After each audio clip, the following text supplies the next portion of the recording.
রমজান উপলক্ষে ফ্যামিলি কার্ডের বাইরে ট্রাক সেলের মাধ্যমে ৮ বিভাগীয় শহর ও ৫ জেলায় পণ্য বিক্রি শুরু করেছে টিসিবি।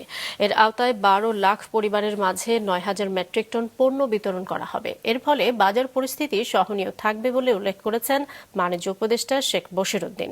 সকালে খুলনার শিববাড়ি মোড়ে ট্রাক সেলের উদ্বোধনের সময় এসব কথা বলেন তিনি।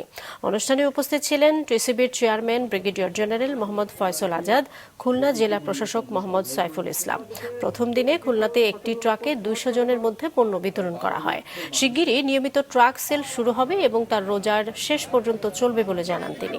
৫৮৭ টাকা ৫০ পয়সার প্যাকেজে ১ কেজি চিনি, ২ কেজি মসুর ডাল, ২ কেজি ছোলা, ২ লিটার ভোজ্য তেল ও আধা কেজি খেজুর পাওয়া হচ্ছে।